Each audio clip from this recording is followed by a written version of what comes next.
Hey, you lucky person! You have stumbled on Life in the 1900s newspapers, where I read the actual words of vintage newspapers to you.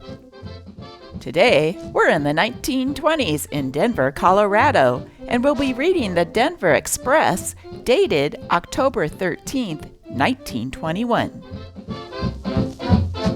Hey, folks! Did you know that in Pigeon Cove, Massachusetts, there is a house entirely made of newspapers? Here's a close-up of the walls of the paper house. Ooh, there's even a piano. Mr. E.F. Stenman made it. Here's a picture of him and his wife. It was constructed between 1922 and 1924, and you can visit it today. Well, I see by the newspaper clock that it's time to start our newspaper. A real issue. Shall the skirt come down? This is a real important issue. A powerful dressmaker's decree says it shall be lengthened to a point of 4 inches from the ground. We are frankly for the short skirt. It's sanitary, it's trim, it is beautiful in itself, and it's cheaper to make. It gathers no dirt and bacteria, and it requires less cloth.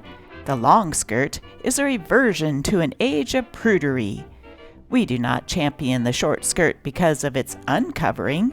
There is just as much ugliness revealed by the short skirt as there is beauty. Women's beauty will make itself felt, though swathed in 7 burlap veils. And besides, we are of those who believe the world knows and should know that women have legs. Suggest music to replace talk. A Frenchman has a plan of universal language in music based on names of notes. The advocate of a new international language is M. Soudra of Bayonne, France, who recently published in a Paris brochure in which he argues that hereafter mankind might well dispose with all the grammars and dictionaries and substitute for the present cumbersome languages a simple utilization of the 7 musical notes. Mr. Soudra's plan is dedicated to the League of Nations. Let me get this straight. You mean instead of talking, we sing at each other? I can just imagine what it'll be like.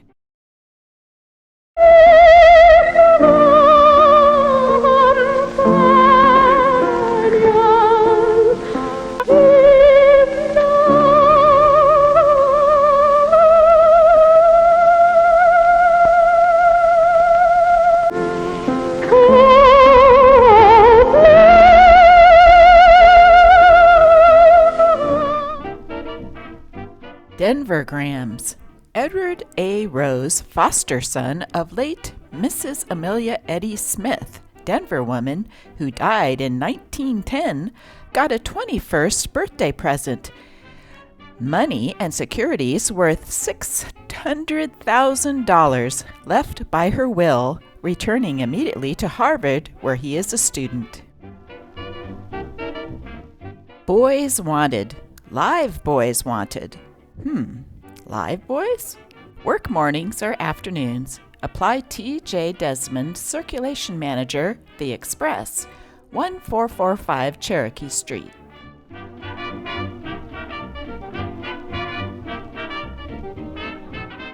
Freckles and his friends. Look at Freckles. Look at the face Alec is making. Yeah, and when I grow up, I'm going to be a clown in a circus and make faces and everything. I can make 'em, Alex, see? Shucks, I bet I can make worse face than you can. Course you can. Look at the start you got. Smile a while with Tom Sims.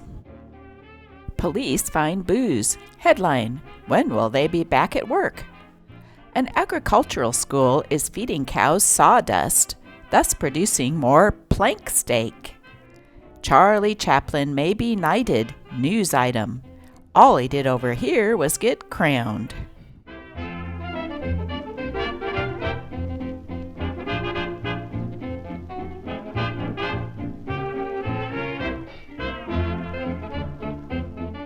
Let's see what's showing at the movies.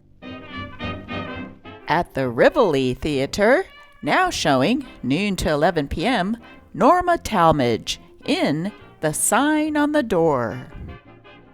Sometimes to promote a movie, a star might just show up at a local theater, such as in this case.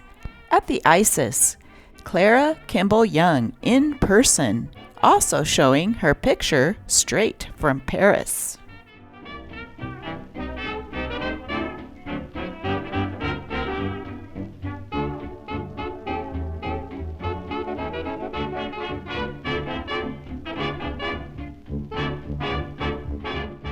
Dope weed farm found in state.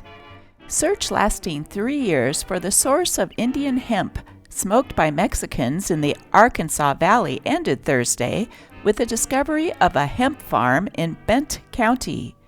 More than a score of Mexicans have been confined in the insane asylum during the last 2 years because of addiction to the weed. Owners of the gardens where the hemp was found growing will be prosecuted.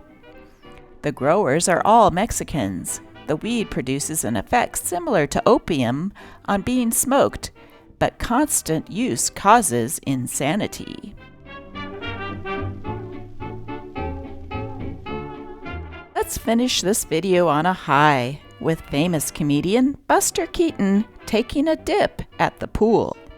And thanks for watching and subscribing and for commenting. I appreciate it. And as you're browsing around YouTube, check out my second channel, Life in the 1800s Newspapers.